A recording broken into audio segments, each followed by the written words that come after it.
నమస్తే, welcome to మనం TV. మనం ఉన్నది మన కోసం. నేను వలి. ప్రస్తుతం నాతో పాటు స్టూడియోలో ఉన్నారు ప్రముఖ పొలిటికల్ అనలిస్ట్ డాక్టర్ భరతరెడ్డి గారు. వారితో మాట్లాడదాం. భరతరెడ్డి గారు నమస్తే సార్. నమస్తే. భరతరెడ్డి గారు, తెలంగాణలో ఫోన్ ట్యాపింగ్ వ్యవహారం ఎలాంటి రాజకీయ వేడి రగిలిస్తుందో మనం చూస్తూనే ఉన్నాం. ముఖ్యంగా బీఆర్ఎస్ అధికారంలో ఉన్నప్పుడు ఫోన్ ట్యాపింగ్ వ్యవహారం నడిపించి ప్రతిపక్షాల టార్గెట్గా, అంటే వాళ్ళ గెలుపుని అడ్డుకుంటూ, వాళ్ళు ఎక్కడైనా వాళ్ళ డబ్బుల్ని అడ్డుకుంటూ ఎక్కడ ఎలాంటివి జరగకుండా ప్రతిపక్షాలు ఎక్కడెక్కడ కట్టడి చేసింది, ఈ విధమైన రాజకీయం చేసిందని పెద్ద ఎత్తున కాంగ్రెస్ పార్టీ నాయకులు కావచ్చు అందరూ విమర్శలు చేస్తున్నారు బీఆర్ఎస్ మీద. ఇప్పుడు ప్రధానంగా తెర మీదకి వస్తున్న అంశం సార్, అలహాబాద్ హైకోర్టు గతంలో ఇందిరాగాంధీకి కూడా ఇదే విషయానికి సంబంధించి అనర్హత వేటు వేసిన పరిస్థితి. ఇప్పుడు దాన్ని ఉటంకిస్తూ కొన్ని విశ్లేషణలు అయితే జరుగుతుంది. ఎట్లా చూస్తారు సార్? నిజంగా అది ఇంప్లిమెంట్ ఇక్కడ తెలంగాణలో జరిగే అవకాశం ఉందా? ఈరోజు ఆ వార్తా కథనాలు మనం చూసుకున్నట్టయితే ఇది కొత్త చర్చకు దారితీసే అవకాశం కనిపిస్తుంది. ఇప్పుడు తెలంగాణలో జరుగుతున్న టెలిఫోన్ ట్యాపింగ్ వ్యవహారం దాదాపు దేశవ్యాప్తంగా చర్చనీయాంశమైంది. యాక్చువల్గా లిక్కర్ కేసు అనేది ప్రధాన వార్త అయినప్పటికీ ఇప్పుడు ఆ వార్త పక్కన పడిపోయి టెలిఫోన్ ట్యాపింగ్ వ్యవహారం అనేది పెద్ద చర్చ అయింది. మామూలు పెద్ద చర్చ కాదు. అధికారంలో ఉన్న అధికారులు, పోలీస్ ఆఫీసర్లు ఎంతవరకు వాడుకోవాలనే దాని మీద మొత్తం ఒక్కొక్కరి వాళ్ళ స్టేట్మెంట్స్ వింటుంటే ఇన్ని రకాలుగా చేయొచ్చా అనేది కూడా, అధికారంలో ఉన్న వాళ్ళు ఇన్ని రకాలుగా చేయొచ్చా అనేది ఇప్పుడు వాళ్ళ అధికారులు ఓపెన్గా చెప్తున్నారు. వాళ్ళు మేము ఈ టీం ఏర్పడ్డదే, ఈ టీం లక్ష్యమే, ఎస్ఐబి టీం లక్ష్యమే కేవలం ప్రత్యర్థుల్ని ఫోన్ ట్యాపింగ్ చేయడం, వాళ్ళ యాక్టివిటీస్ని కనుక్కోవడం, వాళ్ళు ఏం చేస్తున్నారు. ఒక ప్రత్యర్థులే కాదు, అధికార పార్టీలో ఉన్న అసమ్మతి నాయకులు, వాళ్ళకు నచ్చని నాయకులు, వీళ్ళ మీద కూడా ట్యాపింగ్ చేయడం. దాంతోపాటుగా వ్యాపారస్తులు, దాంతోపాటుగా చూసుకుంటే సినిమా వాళ్ళు, వీళ్ళందరి మీద ట్యాప్ చేసి కొంత బ్లాక్మెయిలింగ్, కొంత పొలిటికల్ ఇవన్నీ కూడా. చివరికి సూత్రధారులు ఎవరంటే ఎస్ఐబికి స్పెషల్ రిక్రూట్ అయిన ప్రభాకర్ రావు అని చెప్పి అందరు కలిసి ప్రభాకర్ రావు మీద దాదాపు 20-30 మంది వరకు టీం పనిచేసిన దాంట్లో ఇప్పటికే ఒక 10 మంది దాకా అరెస్ట్ అయ్యారు. అరెస్ట్ అయిన దాంట్లో డిఎస్పీలు, ఎస్పీ స్థాయి అధికారులు కూడా ఉన్నారు. వీళ్ళందరిది కూడా ప్రభుత్వం ఎక్స్టెన్షన్ చేసి మరి వాళ్ళని తీసుకురావడం జరిగింది. ఇప్పుడు మనకు ఈ 2-3 రోజుల నుంచి ఏదైతే స్టేట్మెంట్స్ వస్తున్నాయో ఆ స్టేట్మెంట్స్ ఆధారంగా చూసుకున్నట్టయితే ఇప్పుడు గెలిచిన వాళ్ళందరూ 2014 నుంచి ఇప్పటి వరకు గెలిచిన వాళ్ళందరి మీద అనుమానాలు రేకెత్తే అవకాశం కనిపిస్తుంది. అప్పటి నుంచి కూడా టెలిఫోన్, ఇప్పుడు మనం ఏ ఉప ఎన్నిక చూసినా బీఆర్ఎస్ గెలుస్తూ వస్తుంది, బీఆర్ఎస్ని ప్రజలు ఆదరిస్తూ వస్తున్నారని చెప్పి కేసీఆర్ చాలా సందర్భంలో బీఆర్ఎస్ నాయకులు గంటాపదంగా చెప్పుకున్నారు. మా పార్టీకి ఎక్కడ వెళ్ళినా గెలుపు. ఇది ఒక్కటే కాదు, జెడ్పీలో కానీ జెడ్పీటీసీలు, సర్పంచులు ఎక్కడ చూసినా మా దగ్గర ఉన్న, మన తెలంగాణలో ఉన్న అన్ని జిల్లా ఎన్నికల్లో ఎందుకంటే ఈ పోలీస్ అధికారులు చేసిన పని ఇదే. వీళ్ళ బృందం చేయాల్సిందే, ఎస్ఐబి చేయాల్సిన ఏంది ట్యాపింగ్ ఎవరి కోసం చేస్తారు? నిబంధనలకు లోబడి కేవలం ఏదైతే తీవ్రవాదుల కార్యక్రమాలు కానీ, నక్సల్స్ మూవ్మెంట్ కానీ, ఇలాంటి సంఘ వ్యతిరేక శక్తుల మూవ్మెంట్స్ని వాళ్ళు పికప్ చేసుకొని వాటిని అరెస్ట్ చేయడానికి ఉపయోగించే ఈ ట్యాపింగ్ అనేది కేవలం రాజకీయ నాయకులు, ప్రత్యర్థులు, అపోజిషన్ పార్టీలు వాటి కొరకే చేయడం జరిగింది. ఇప్పుడు ప్రజా ప్రాతినిధ్య చట్టం మీరైతే ఏదైతే చెప్పిండో, ఇందిరాగాంధీ నాటి అప్పటికి 71లో ఎన్నిక చెల్లదంటూ అలహాబాద్ హైకోర్టు తీర్పు ఇచ్చిందో అందులో 1-2 అంశాలు ఉన్నాయి. సమాన పోటీ చేసే అభ్యర్థులకు సమాన అవకాశాలు ఉండాలి. నీకు ప్రచారం చేసుకోవడానికి, ఏజెంట్లు నియమించుకోవడానికి అన్నిటికీ సమాన అవకాశాలు ఉండి వాళ్ళు పోరాడే విషయం. అంటే ఇందిరాగాంధీ సమయంలో సార్ అప్పుడు ఏంది ఫోన్ ట్యాపింగ్ చేశారు? ఆ టైంలో ఫోన్ ట్యాపింగ్ అక్రమాలు జరిగాయని చెప్పి ఆరోపణలు రావడం జరిగింది. కేవలం అక్రమాలే. అక్రమాలతో పాటుగా ప్రభుత్వ వాహనాలు వాడుకున్నారని చెప్పి, ప్రభుత్వ వాహనాలలో ఆమె ప్రచారం చేసుకున్నది, అలాగే ప్రభుత్వ విమానాలలో ప్రయాణం చేసుకుంది. ప్రభుత్వ అంటే ఇప్పుడు దీంతో పోల్చుకుంటే అది చాలా చిన్నది. మనం చూసుకున్నట్టయితే ప్రభుత్వ వాహనాలు వాడుకోవడం, ప్రభుత్వ వ్యవస్థల్ని వాడుకోవడం, పోలీసు అధికారులను వాడుకోవడం, అది టెలిఫోన్ ట్యాపింగ్ కాదు. ఇలాంటిదో 71లో రాజనారాయణ ఆయన అలహాబాద్ హైకోర్టులో ఇందిరాగాంధీకి వ్యతిరేకంగా కేసు వేయడం జరిగింది.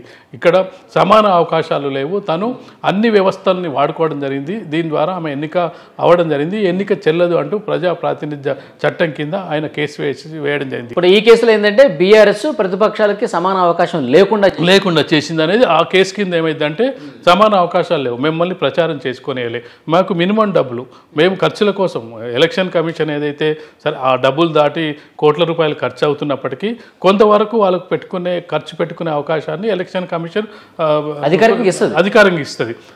దాన్ని కూడా మమ్మల్ని పెట్టుకొని ఇవ్వలేదు అనే పాయింట్ మీద వీళ్ళు కేసు వేసే అవకాశం ఉంటుంది. అంటే మా వ్యూహాలను పసిగట్టి దెబ్బ కొట్టడం కూడా మా అవకాశం దెబ్బతీయటమే. వ్యూహాలు ఫోన్ వినడం, నువ్వు ప్రత్యర్థి జనరల్గా ఎట్లుంటుందంటే నీ వ్యూహం కంటే ప్రత్యర్థి బలాలు బలహీనత తెలుసుకోవడమే రాజకీయ నాయకులు. అందుకే కోవట్లు అనే పదం అక్కడే వస్తుంది. ఒక పార్టీ నాయకుడిని మరో పార్టీలోకి పంపి అక్కడ ఏం జరుగుతుందో విషయాలు మాకు చేరవేయడమే కోవట్ల ఉద్దేశం. ఇది గూఢచార వ్యవస్థలో మనం చాలా సినిమాల్లో చూస్తూ ఉంటాం. వేరే ప్రత్యర్థుల శిబిరాల్లోకి వెళ్ళి వాళ్ళ నుంచి నీకు సేకరించి ఇవన్నీ చూస్తుంటాం. ఈ వ్యవస్థ లేకుండా డైరెక్టే ఫోన్ ట్యాపింగ్. గతంలో అయితే ప్రత్యర్థి పార్టీలో కోవర్టులను పంపి ఆ కోవర్టుల ద్వారా సమాచారాన్ని సేకరించి వీళ్ళు బయటకు చేశారు. ఆ అవకాశం లేకుంటే ట్యాపింగ్ ద్వారానే వాళ్ళు ఏం మాట్లాడుతున్నారు, ఎక్కడ వెళ్తున్నారు. నిజం చెప్పాలంటే ఇంట్లో ప్రైవేటు సంభాషణలు, భార్యాభర్తల సంభాషణలు కూడా రికార్డ్ చేశారనే ఆరోపణలు వస్తున్న నేపథ్యంలో ఇప్పుడు ఈ ట్యాపింగ్ వ్యవహారం ఖచ్చితంగా కూడా ప్రజా ప్రాతినిధ్య చట్టానికి అంటుకునే అవకాశం ఉంటుంది. వీళ్ళు ఒకవేళ ఎవరైతే ఓడిపోయిన కాంగ్రెస్ పార్టీ బీఆర్ఎస్ 39 మంది గెలవడం జరిగింది. 39 మంది ఎలా గెలిచారు? టెలిఫోన్ ట్యాపింగ్ నాకు చేశారు. అది కేటీఆర్ చేశారా, కేసీఆర్ చేశారా వదిలేస్తే అధికారులు వీళ్ళకి సహకరించారు. మాకు సమాన అవకాశాలు లేవు, అందువల్లనే మేము ఓడిపోయాం. మా ప్రత్యర్థులు మమ్మల్ని దెబ్బతీశారు. మమ్మల్ని మినిమం డబ్బులు కూడా వాడుకొని మమ్మల్ని ప్రచారం చేసుకొని వెళ్ళలేదు. మా ఏజెంట్లను అన్నట్టు ఈ 39 మంది కలిసి ఒక పిటిషన్ వేస్తే ఏం జరిగే అవకాశం? ఖచ్చితంగా హైకోర్టు స్వీకరించే అవకాశం ఉంది. అలహాబాద్ హైకోర్టు తీర్పు ద్వారా ప్రజా ప్రాతినిధ్య చట్టం కింద ఇందిరాగాంధీ ప్రైమ్ మినిస్టర్ ఉన్న కాలంలోనే అనర్హత వేటు వేసిరు. అనర్హత వేటు దాని ఫలితమే మనం 75లో అయితే ఈ కోర్టు తీర్పులు అనేది లేట్ అయ్యే అవకాశం ఉంది. 71లో అతను కోర్టులో కేసు వేస్తే 75లో అది తీర్పు వెలువడడం జరిగింది. దాంతోపాటు ఆమెకు మరొకటి కూడా ఎన్నిక చెల్లదు అని చెప్పడంతో పాటు 6 ఏళ్ల పాటు ఏ ఎన్నికల్లో పోటీ చేయకుండా అనర్హత వేటు కూడా వేయడం జరిగింది ఇందిరాగాంధీ. దాన్ని భరించలేక ఆమె ఎమర్జెన్సీ తీసుకురావడం జరిగింది. ఎమర్జెన్సీకి దీనికి లింక్ ఉంది. ఎమర్జెన్సీ రావడానికి కారణమే సుప్రీంకోర్టు అలహాబాద్ కోర్టు తీర్పుకు ఆమెను 6 ఏళ్ళు ఒక ప్రధాని పదవిలో ఉన్న ఇందిరాగాంధీ 6 ఏళ్ళు ఎన్నికల్లో పోటీ చేయకుండా ఉండగాని సుప్రీంకోర్టుకు వెళ్ళినప్పటికీ సుప్రీంకోర్టు కూడా దాన్ని నిలుపుదల చేయలేదు.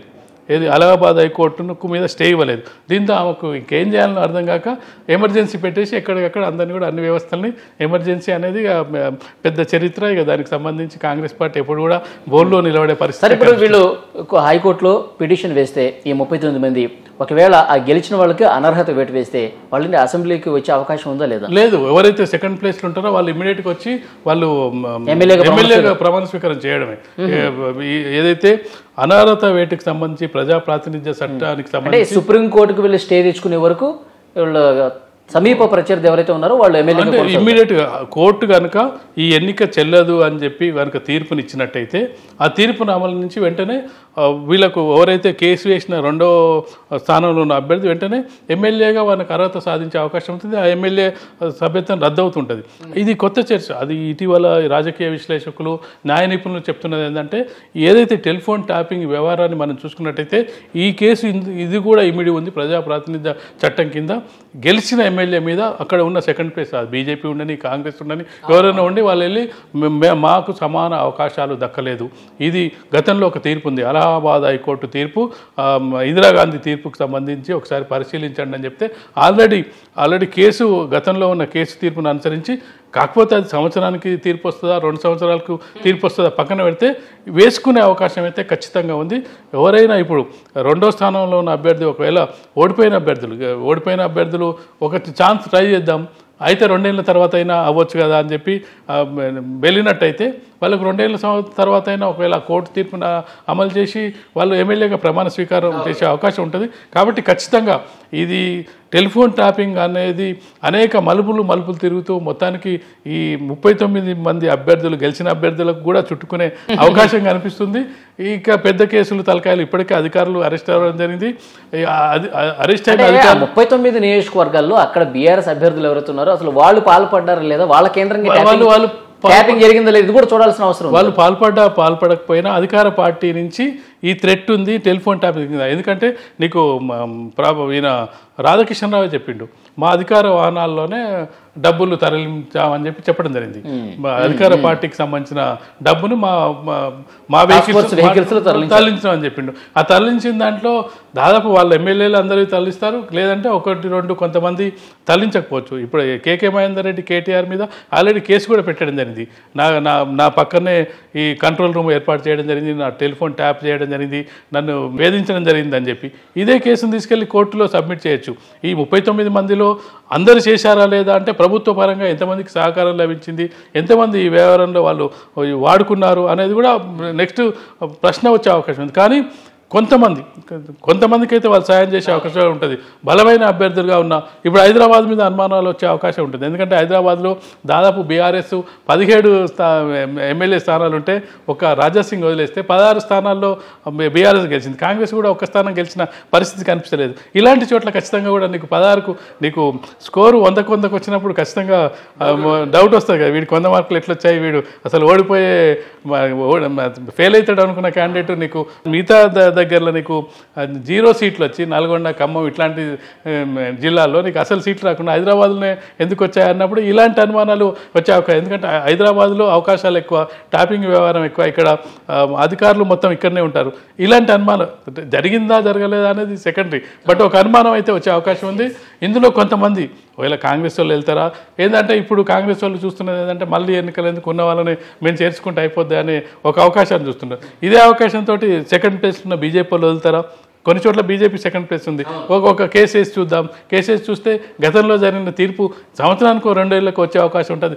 అవకాశం వచ్చినా రాకపోయినా కనీసం ఒక కేసు రిజిస్టర్ చేసినాం, ఆ కేసు ద్వారా ఏం జరుగుతుందో చూద్దాం అనేది కూడా ముందు అయితే ఈ టెలిఫోన్ ట్యాపింగ్ అనే అంశం అనేది అసలు ఎక్కడెక్కడికి తిరుగుతుందో, ఎన్ని మలుపులు తిరుగుతుందో బీఆర్ఎస్ మెడకైతే గట్టిగా బిగుసుకునే పరిస్థితి అన్ని వైపుల నుంచి బిగుస్తుంది. ఒక పద్మ వ్యూహం అంటాం కదా, పద్మ వ్యూహం లాగా ఒకవైపు లిక్కర్ కేసు, మరోవైపు ట్యాపింగ్ కేసులో అసలు ఈ ప్రభాకర్ రావు వస్తే ఇక్కడ ఉన్న పోలీసు వాళ్ళందరూ ఏం చెప్తారు, పోలీసు ఎస్పీ ప్రభాకర్ చెప్తారు. ప్రభాకర్ ఎవరు చెప్తే చేసిండు అనేది ప్రశ్న. ప్రభాకర్ సొంతంగా అధికారులు ఇప్పటి వరకు బయటకు వచ్చారు. ఇక రాజకీయ నాయకులు ఎవరు? రాజకీయ నాయకులు కేసీఆర్, కేటీఆర్, హరీష్ రావు, ఇదంతా కూడా బయటకు వచ్చే అవకాశం ఉంది ప్రభాకర్ రావు బయటకు వచ్చినప్పుడు. కాబట్టి ఇది ఇంతటితో ఆగేది కాదు. ఇది ఒక 1-2 ఏళ్ళ వరకు మన లిక్కర్ స్కామ్ ఎట్లయితే సంవత్సరం అంతా సాగిందో ఇది కూడా సాగే అవకాశం ఉంది. ఇది కేసీఆర్ కుటుంబానికి కానీ అలాగే బీఆర్ఎస్ పార్టీకి కానీ చుట్టుకునే అవకాశం అయితే కనిపిస్తుంది. చూద్దాం sir. Thank you very much. Thank you అండి.